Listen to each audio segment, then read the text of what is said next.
Three best bets are on the way today. I've got two in the WNBA, and I've got a two-team steam Moneyline Parlay in the MLB. It is Friday, August the 16th, 2024. Let's dive into these winners on the free three. What's up, guys? It's your boy Noble Living back with another DYF Bets video where I'm breaking down my favorite picks and plays of the day. I do just try to get to the bag together and make some money. Yesterday was a tough day. Not going to lie to you guys. 1 and 2 on the channel yesterday. We cashed in on Bailey Ober's under, right? We were sweating it a little bit there in the earned runs because he had given up two early, but we were able to get over the hump. That final score is 3-2. Twins got the win, so no sweat there.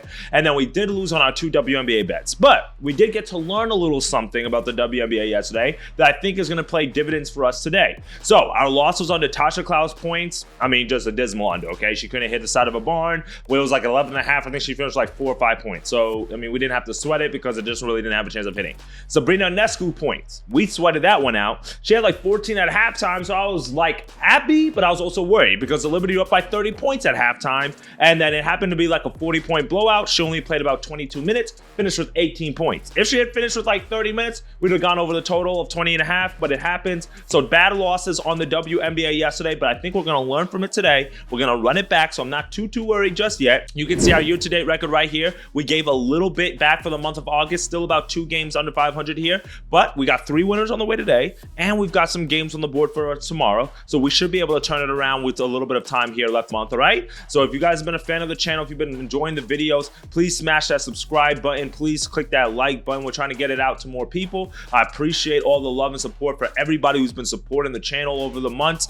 Thank you so much. And I know you guys have asked for more WNBA plays. And the good news is we've got nothing but WNBA and MLB for about the next month. And then we also for the next few weeks. And then obviously we've got football coming down the pipeline at the end of the month. So it should be a great time for us here in the sports world. And that's why I'm trying to build my bankroll and not give too much back, but still also try to make a little bit over the next few weeks. So this way, when it's time for football, baseball, basketball, all running at one time, we can really cash in. So let's dive into these winners for today.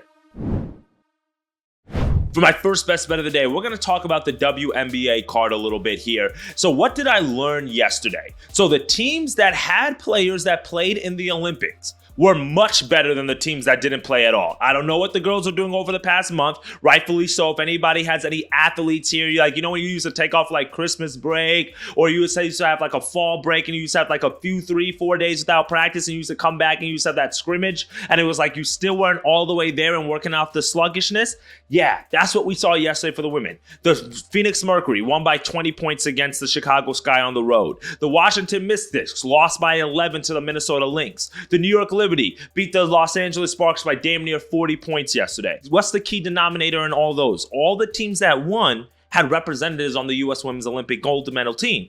All the teams that lost had no representatives. So today, when I look at the card and the slate, there are a few teams that have the same scenario play out. And I know that there's a back-to-back situation here. I'm not always a fan of doing that, but I think this is a good opportunity for us. So I'm going to exploit here the Phoenix Mercury and the Indiana Fever matchup. The Mercury are on the road in this matchup, and they're underdog. They open up as 1-point underdogs. The line has moved against them, and now it's as much as +4 on certain books, and I disagree with the line movement. As a result, I'm going to take the Mercury +4.5, -120 odds. If it's at +4 in your book, feel free to take that, but you guys know me. If there's a hook there, I'm going to pay for it. Now, the Phoenix Mercury, they did play yesterday, and coming off of the break on back-to-back is tough. I get that. But I think it also works to their favor here. Like I mentioned, the Indiana Fever have no players on their team that were playing in the Olympics. So as a result, they're probably rusty. They haven't had no live game action in over a month. I know that they have Caitlin Clark. I know they have Aaliyah Boston. And I know they were playing really good basketball leading into the break.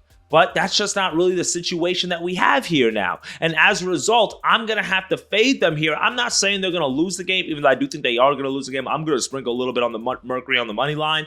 But I just don't know if they have the cobwebs knocked out. So yesterday, I took Natasha Cloud because I thought, okay, maybe the coach is going to rest the players a little bit. Maybe the Phoenix Mercury are going to ease their way back into competition. Nope, wasn't the case at all. The 3 monsters for the Phoenix Mercury that all played in the Olympics all played 30-plus minutes and all led the teams in scoring. There were actually the only 3 players for the Mercury in double-digit points. Griner had 23, Copper had 29, Taurasi had 11. So for me, I think that rust is not there for them, and they're going to play very strong as well today. Keep in mind that the Mercury lost 2 times to this Fever team not too long ago, right before the break. They lost 86-95 on the road to the Fever, and then they also lost 88-82 at home against the Fever. So for me, I like the Phoenix Mercury here. I think they're going to have a little bit of a revenge angle considering they've dropped 2 games against this team already. And keep in mind, the Phoenix Mercury are in a very heated Western Conference where the playoff race is very tight. They're right now 4th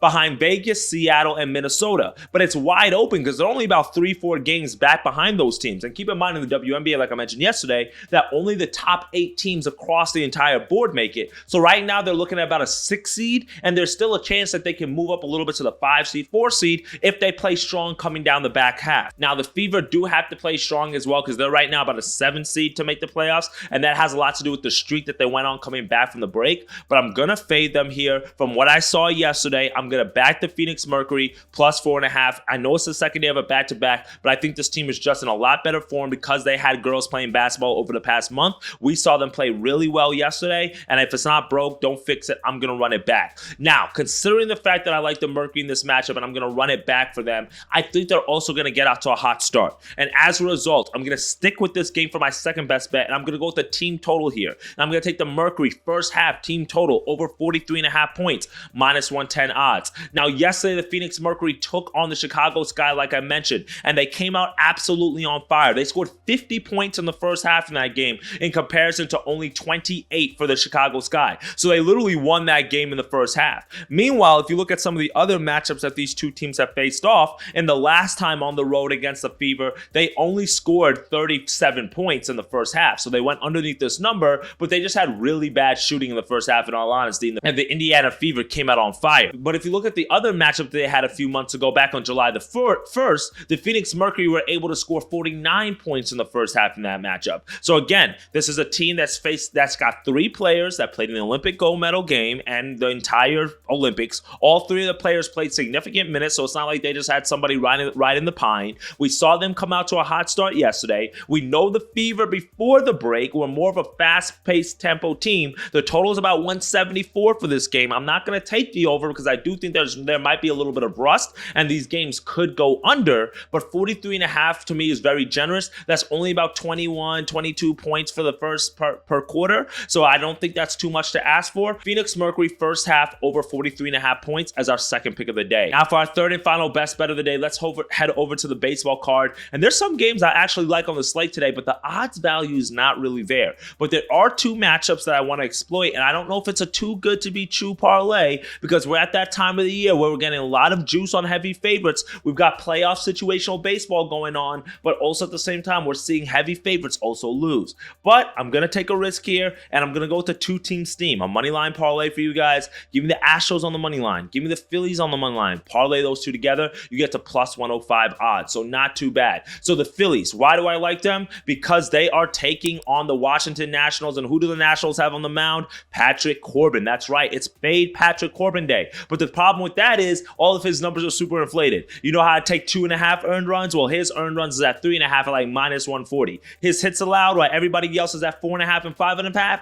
his is at 6.5 at like minus 135. So it's very juice right now for Patrick Corbin because people know when he's on the mound, he just gives up runs. He's in terrible form right now. I don't know what else to say about the guy. His last starts, 4 innings, 8 hits, 4 earned runs, and 1 home run given up. And now to the Angels, a team that has nowhere near the offense that other teams does. Game before that against the Giants, 6 innings, 7 hits, 4 earned runs, 2 home runs. And then the start before that against the Diamondbacks is where he put up that historical triple-double, 13 hits, 11 runs, 10 earned runs, and 1 home run in a 17-0 loss. That's the type of forward Patrick Corbin's in. Given the fact that the Phillies dropped 13 runs yesterday, everybody in the lineup got a hit. We saw somebody hit for a cycle. I think that confidence is going to carry over in today's matchup. Yes, Aaron Nola is on the mound, and you never know what type of Aaron Nola you're going to get. But on the year, 11-6, 3.6 ERA. That's not too bad. That's not shabby. And at home, he has a 3.41 ERA. So I'm willing to back him here. I think the Phillies win this game. If you want to look at the overall over, I'm not opposed to that. But a little bit of regression is due for Aaron Nola. The Phillies have lost his last 5 starts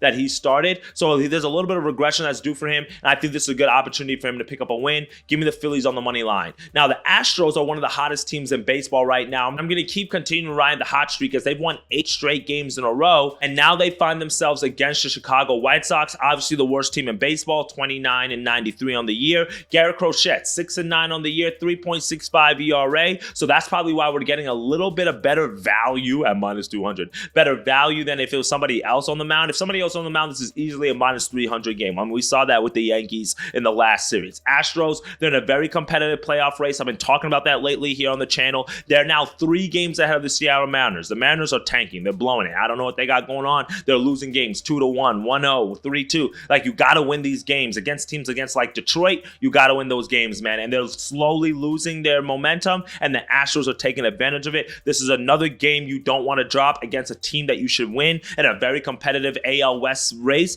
As a result, give me the Astros on the money line to win this game. Spencer Arrighetti is on the mound for them. 5-10 on the year, 5.14 ERA, but those numbers are a little bit deceiving because he started off the year really rough, but recently he's been good. Last start against Boston on the road, 7 innings, only 2 hits and 2 earned runs given up, and those are 2 mistake pitch home runs and 13 strikeouts, so really good form there. Speaking about strikeouts, in his start before that against the Rays, he had 12 strikeouts. The Astros just gave him no offense because they lost that game 1-0, but he went 6 innings and only gave up 1 run. So that's the type of form that he's been in, and just fading the White Sox has just been a cash printing recipe here. So give me the Astros on the money line, the Phillies on the money line to tuck us in as our last pick of the day.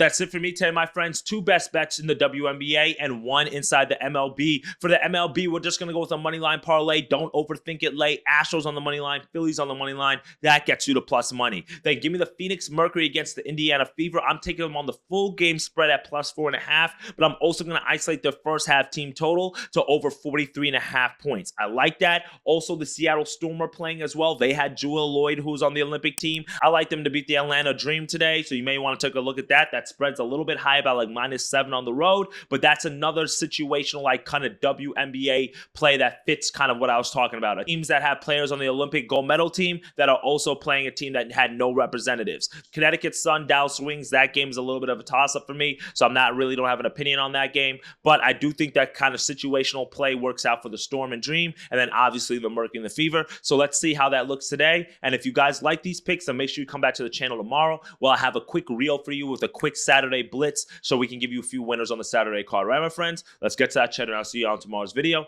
Dictate your fate, and let's get to that cheddar. Later, gang.